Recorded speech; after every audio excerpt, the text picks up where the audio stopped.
Hola, bon dia. Dia 30 de desembre de 1700. Comencem amb el recuperatori dels fets més importants que han succeït durant aquest any a tot el món.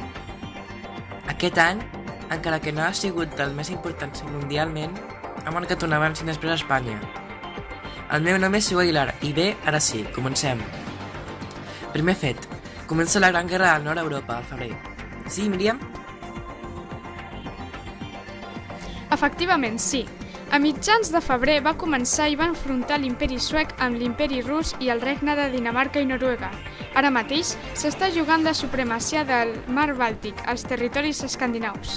Es va originar per la rivalitat i la col·lisió de territoris entre Suècia i els seus veïns. Bé, ja veurem com progressa. Segona notícia, on el rei Carles II d'Àustria i finalitza la dinastia de Àustria a Espanya. Noelia? Efectivament, Hugo. Va ser el dia 3 d'octubre quan el darrer rei, Carles II, l'Embruixat, va morir amb 38 anys. Com ja tots sabem, patia un enorme número de malalties i tenia un endarreriment mental notable. Li va costar molt desenvolupar-se i la seva vida va estar marcada pel mal resultat de la relació entre els seus pares, Felip IV, tiet, i Mariana, neboda. Al final, totes aquestes relacions intrafamiliars van fer que Carles II visqués de manera deplorable i, la més xocant, morís sense descendència. Tota Espanya està pendent per a veure de quina de les noves cases serà el nou rei. D'acord, Noelia.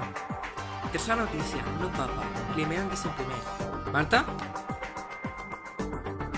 Sí, el 8 de desembre va ser nombrat papa, després de la mort d'Innocenci, del segle XII.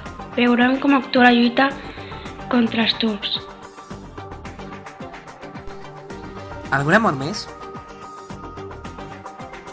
Sí, el 4 de març, Lorenzo Paganelli, pintor italià, autor d'obres com Sibilla, Buidroli, va morir a Bolonya, també com John Dryden, poeta i dramaturg britànic, el 12 de març.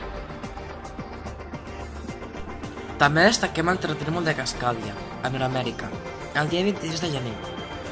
Un dels terratrèmols més forts enregistrats mai que va provocar un tsunami que va afectar les costes de Nord-amèrica i Japó. D'ara, què podem destacar, Marta? Glòria, de Vivaldi de Geyssonnet, una òpera francesa, André Campra. Perfecte, Marta. Doncs bé, això ha sigut tot per aquest any. Moltes gràcies i fins al següent.